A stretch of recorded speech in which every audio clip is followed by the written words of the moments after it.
Selamat pagi, salam sejahtera untuk kita semua. Perkenalkan, nama saya Minton Manado, SKM Menkes. Saya dosen D3 Perawatan Tata Tengah Poltekkes Kemenkes Medan. Izin memperkenalkan bahwa saya melaksanakan kegiatan aktivitas yaitu dengan tridharma perguruan tinggi, yang salah satunya adalah proses pembelajaran. Pada video ini saya akan memperkenalkan atau memaparkan cara saya untuk merancang dan melaksanakan pembelajaran pada masa kuliah keperawatan anak, khususnya pada materi pertemuan pertama.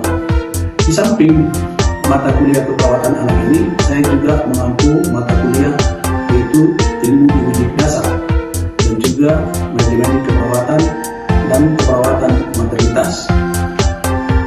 Pada keperawatan anak ini secara khusus saya diberikan sebagai koordinator dalam proses pembelajaran, di mana terdiri dari 3 SKS, 2 SKS teori dan 1 SKS praktik klinik keperawatan anak di rumah sakit. Adapun pada topik pertama ini kami akan membawakan sesuai dengan LPS, yaitu keperawatan anak, filosofi family center care, dan konsep dasar keperawatan anak.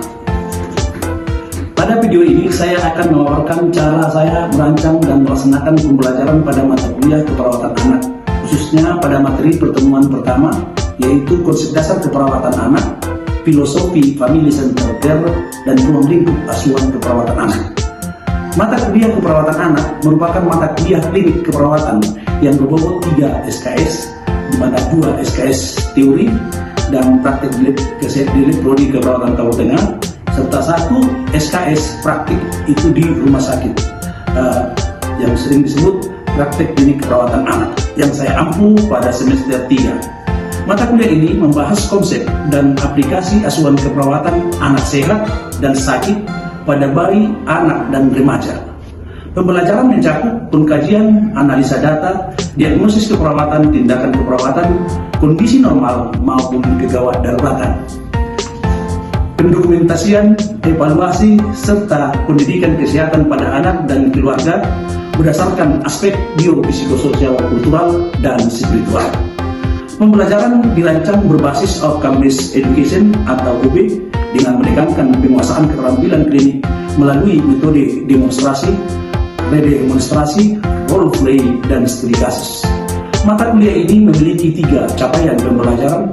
Mata kuliah utama adalah CPNK 2.1 dan CPNK 4.1 dan CPNK 5.1 yang semuanya berpijak pada capaian pembelajaran pada program studi, khususnya CPL 2, CPL 4, dan CPL 5. Materi yang saya pilih untuk ditampilkan dalam video ini adalah materi pertemuan pertama yang berfokus pada sub CPNK 2.1.1, yaitu mahasiswa mampu menjelaskan konsep dasar keperawatan anak, filosofi family center care, dan ruang lingkup asuhan keperawatan anak.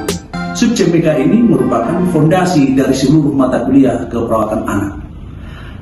Tanpa pemahaman yang kuat tentang konsep dasar dan filosofi family center care, mahasiswa akan kesulitan dalam melakukan pengkajian, penganalisis masalah, serta memberikan asuhan keperawatan dan pendidikan kesehatan yang tepat pada anak dan keluarga. CPNK 2.1.1 ini secara langsung menopang CPNK 2.1 dan CPL 2, yaitu kemampuan memberikan asuhan keperawatan dengan memperhatikan aspek biopsikososial, kultural, dan spiritual yang menjamin keselamatan pasien. Materi pertemuan pertama mencakup 3 subtopik utama yang saling berkaitan, yaitu pertama, konsep dasar keperawatan anak, mencakup prinsip-prinsip dasar dalam keperawatan anak serta hak-hak anak dalam tatanan pelayanan kesehatan. Yang kedua, filosofi Family Center Care atau Affirmative Care membahas pentingnya keterlibatan keluarga sebagai mitra utama di mana dalam hal ini serta penerapan asuhan yang minimalkan trauma fisik maupun psikologis pada anak. Ketiga, ruang lingkup asuhan keperawatan anak mencakup rentang asuhan mulai dari bayi, anak hingga remaja, baik dalam kondisi sehat, sakit maupun gegawat daruratan. Pertemuan pertama ini dilaksanakan secara tatap muka di ruang kelas dengan durasi 170 menit sesuai dengan beban 2 SKS praktik dan teori. Materi utama yang saya gunakan adalah ceramah interaktif, diskusi kelas, dan tanya jawab terbuka. Saya sengaja merancang pertemuan pertama dengan pendekatan yang membangun koneksi antara pengetahuan awal mahasiswa dan konsep baru yang akan mereka pelajari, menggunakan strategi aktivasi pengetahuan awal atau primary knowledge activation sebelum masuk ke materi inti. Saya merancang alur pembelajaran pertemuan pertama menjadi 3 fase. Fase pertama, eksplorasi awal 30 menit. Saya membuka kelas dengan pertanyaan pemantik. Mahasiswa bebas menyampaikan pendapat. Lalu bersama-sama kita telaah mana yang tepat setelah materi disampaikan. Fase kedua yaitu penyampaian materi inti sebanyak 80 menit. Saya menjelaskan konsep keperawatan anak dan sekaligus Family Center Care dan Family Center Care. Dan fase ketiga yaitu diskusi dan penugasan sebanyak 60 menit. Di sini kita melaksanakan diskusi 2 arah, di mana kita menyampaikan pendalaman tentang materi yang kita berikan, lalu kita tanya mereka sejauh mana mereka telah bisa memahami dan mampu menjelaskan, dan sekaligus tanya jawab. Adapun penilaian maupun asesmen dalam hal akhir daripada mata kuliah keperawatan anak ini kami lakukan dengan penilaian mutu kuliah yang dimana memenuhi beberapa komponen, yaitu ujian tengah semester 30%, ujian akhir semester 40%, dan praktik serta simulasi 20%, dan keaktifan dan sikap sebanyak 10%, sehingga total 100%. Demikian penjelasan saya terhadap komponen delivery, interaktif, dan asesmen pada mata kuliah keperawatan anak, khususnya pada pertemuan pertama tentang konsep keperawatan anak dan Family Center Care. Dan selanjutnya saya akan menampilkan rekaman proses pembelajaran pada materi tersebut. Mari kita saksikan. Terima kasih. Horas, selamat pagi. Ohayo gozaimasu.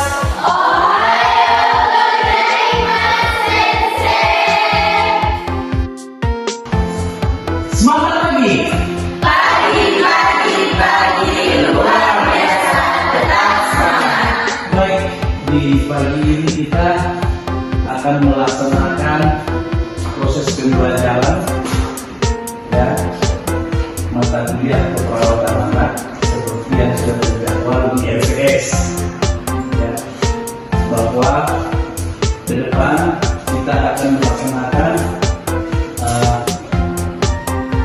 teori dan praktek laboratorium klinik perawatan 2 SKS ya, dan 1 praktek klinik keperawatan di rumah sakit 1 SKS. Jadi dalam hal ini kita akan melaksanakan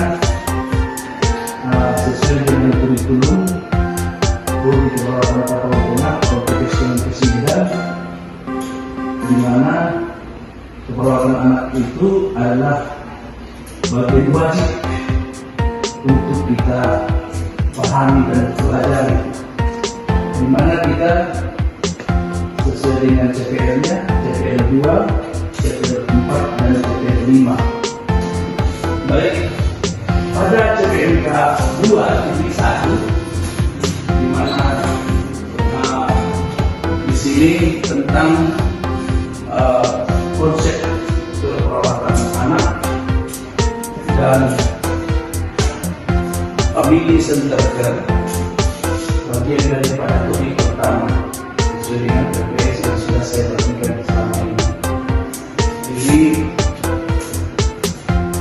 teknik yang harus kita laksanakan di awal pembelajaran itu, sebelum kita masuk, saya coba diskusi dulu di antara kita, mengingat kembali bagian daripada pembelajaran atau pemahaman Anda selama ini. Kita masuk ke materi pembelajaran kita ya, di mana konsep dasar keperawatan anak dan family center care sebagai dosen pelaku. Saya sendiri Minton Manalu, SKM MKes ya. Dan ini pertemuan kita ada 14 pertemuan di samping dengan dosen yang lain ya. Sedangkan pertemuan ke-15 atau ke-8 itu IPS, pertemuan ke-16 itu UAS. Jadi kita akan melaksanakan 16 kali pertemuan untuk menerapkan 2 SKS ini, sehingga sekali pertemuan harus kita dapatkan 170 menit ya, setiap hari sampai sore. Juga pembagian waktunya juga demikian, 30 menit sebagai awal pertemuan, terus 80 menit adalah pemaparan materi, dan 60 menit adalah diskusi tanya jawab dan juga kesimpulan, gitu ya. Baik. Tujuan pembelajaran daripada materi keperawatan anak tentang konsep keperawatan anak adalah pertama, memahami konsep dasar keperawatan anak sebagai landasan praktik asuhan keperawatan. Ya. Yang kedua, dapat menjelaskan filosofi family center care dalam pelayanan anak. Dan ketiga, menguraikan ruang lingkup daripada asuhan keperawatan di berbagai tatanan pelayanan. C. Ada 3 kelompok usia penyebutan nama di konsep dasar perawatan itu. Apa saja itu? 1, 2, 3. Iya, bayi, anak, remaja. Mantap. Oke, masih tinggal supaya. Hapus.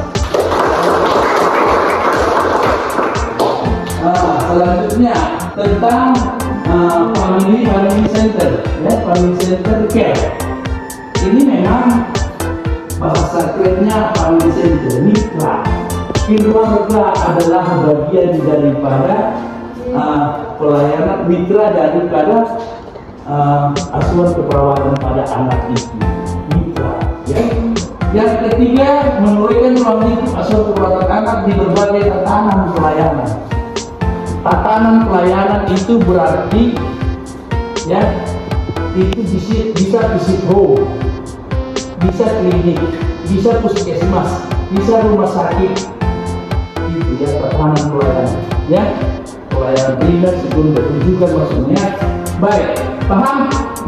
Kita lanjut. Konsep dasar keperawatan anak berkaitan dengan pengertian daripada anak itu. Ya, di mana fokus kepada individu dalam konteks keluarga dengan tujuan mengoptimalkan tumbuh kembang anak secara menyeluruh. Ada proses pertama. Kalau saat ini saya ingat apa itu? Bisa dijelaskan apa? Bisa dijelaskan dengan tumbuh kembang.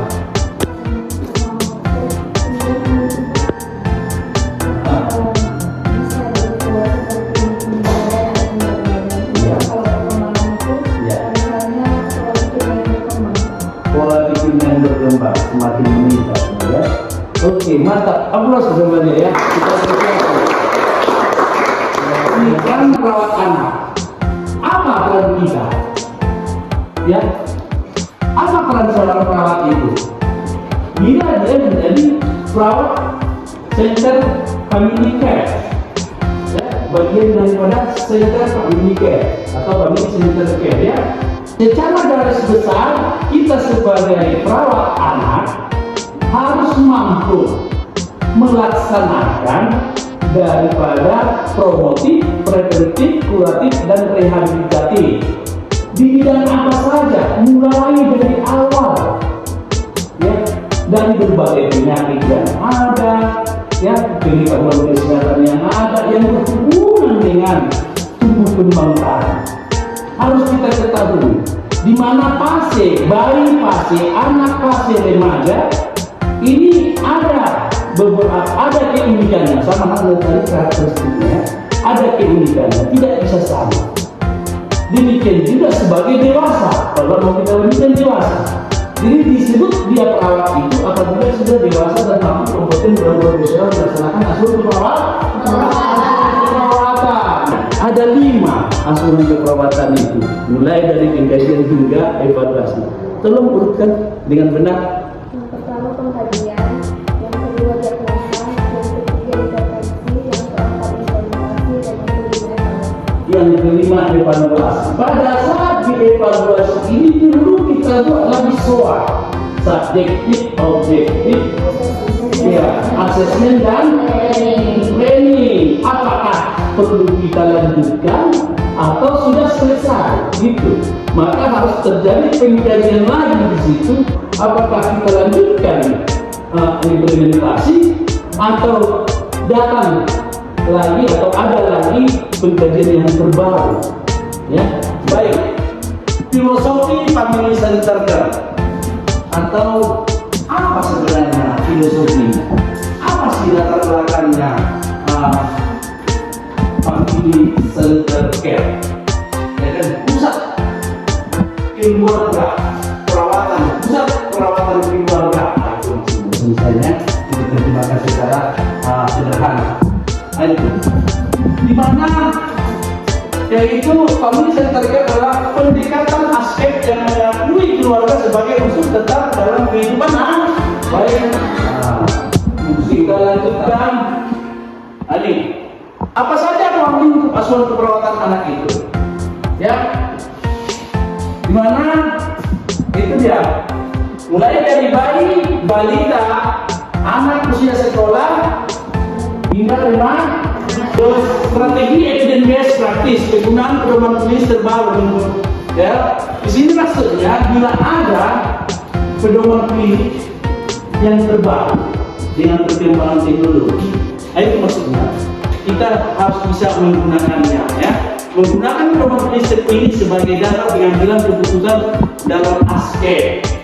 Ya, apa itu yang terbaru? Kalau kita perhatikan sebelumnya adalah Nanda. Ya, masih diagnosis itu. Sekarang SDKI, ya, SDKI adalah singkatan dari tahu apa SDKI? Standar diagnosa perawatan Indonesia. Iya, senyum-senyum bukan ada kata kita dong. Ciki, standar SLKI. Oke. Terakhir, ya, ini penekanan yang perlu kita ketahui dalam hal konsep dasar keperawatan anak dan family center care itu. Yang pertama ada 9 ya. Konsep dasar keperawatan anak itu sendiri berlandaskan prinsip tumbuh kembang anak sebagai individu yang itu ketenangan. Terus ruang lingkup, oke, mencapai seluruh tahap usia anak, dan juga keempat ada pesan. Oke, pesannya apa yang keempat ini? Ini perlu sebagai nomor. Perawat anak bukan hanya merawat pasien, tetapi juga mendampingi keluarga dalam perjalanan kesehatan. Ya, Anda menjalani perjalanan kesehatan. Kalau saya ikuti saya bersama perawat sebelumnya yang melayani masyarakat sudah nikah yang saya layani, yang saya obati, yang saya tolong pun sudah beranak. Karena usia 22 tahun saya sudah terkonsentrasi sebagai perawat di puskesmas Sintang.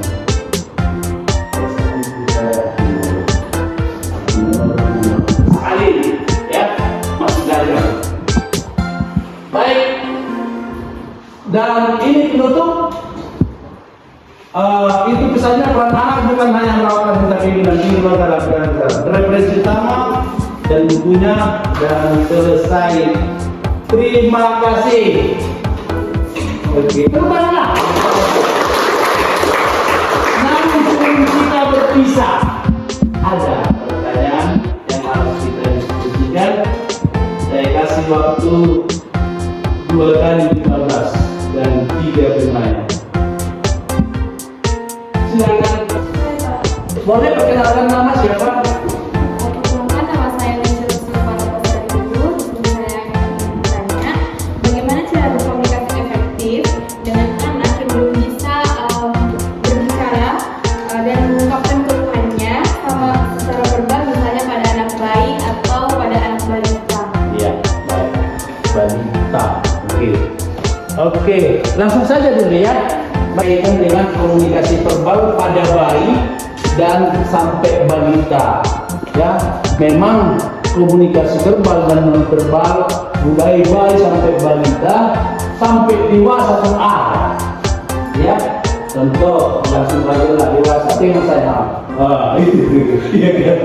Kenikmatan non-verbal sudah itu ya. Sampai dewasa benar. Demikian pada bayi. Ya, baik bila dia ada suatu kebutuhannya, ya, baik manusia pasti ada kebutuhan, ada keinginan. Namun pada masa baik yang paling jelas di sini kebutuhan. Itulah secara indera atau secara perseratan yang masih pada dalam. Di mana dia saat buang air kecil dia akan suara nangis. Itulah komunikasi yang bisa dirasakan oleh ibu maupun perawat atau kami bisa bicara ini, ya kan? Harus mampu kita. Bila dia menangis berarti ada sesuatu kebutuhan yang tidak terpenuhi.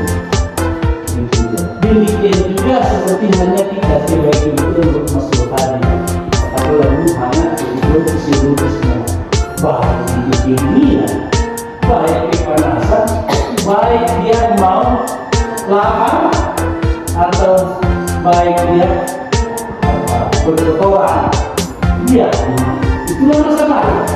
Bila setelah itu maka dengan kelengkapan inderanya dia bisa dengan menggunakan pendengaran dan penglihatan maupun penciuman.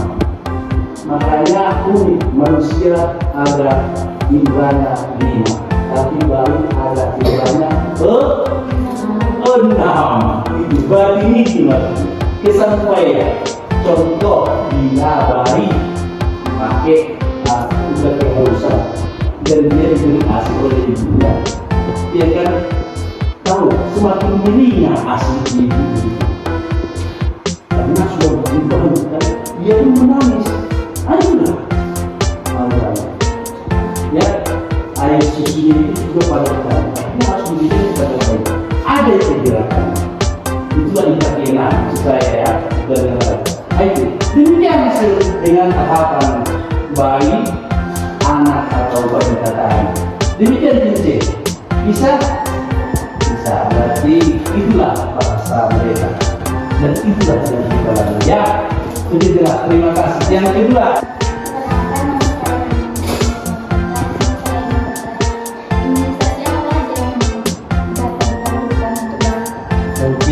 Yang diperlukan pada bayi.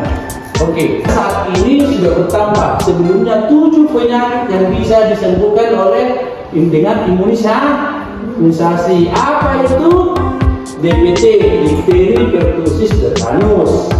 Ya, baru campak, baru BCG, campak penyakit campak, BCG penyakit TBC. Ya kan? Baru ya kan? Baru apa lagi? Ada diare sekarang tambahannya ya. Nah, polio, campak, DPT, BCG, baru apa? Diare sekarang sudah berprogram. Jadi bisa ditumbuhkan dengan imunisasi. Satu usia 1 tahun itu harus selesai lagi. Ya, yang sering menimbulkan anak setelah imunisasi demam adalah imunisasi DPT, itu dari pertusisnya. Dijamin setelah waktu mau dibawa imunisasi belum ada demam. Setelah imunisasi malam harinya pasti demam. Namun bisa dipertahankan. Namun ada ini juga memberikan nafas tambah contohnya. Kenapa reaksi dari imunisasi? Oke, bisa.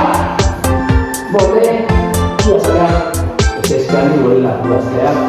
Ada beberapa gangguan kesehatan fisik maupun mental kepada anak.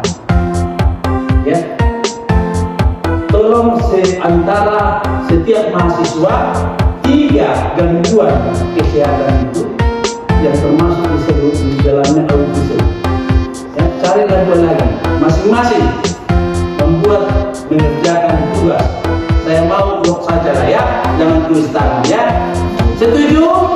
Sepakat? Kita kumpul nanti malam. Ya, jam 8 sudah boleh kan? Mau belajar nanti malam? Oke, jam 8 kita kumpul. Bersedia ya? Oke. Jadi 2 lagi yang cari judulnya, topiknya. 1 tadi autisme. Jadi gangguan fisik maupun psikis pada anak ada setiap 3. Silakan cari, banyak itu gangguan penyakit atau gangguan kepada ya anak. Kalau nggak ada pertanyaan dan sudah sepakat ya, nanti jam 8 setelah wajib belajar kumpul kirim ke Bapak. Oke, demikian pertemuan kita sudah di akhir pembelajaran hari ini tentang keperawatan anak, yaitu konsep keperawatan anak dan family center care. Tetap semangat pagi!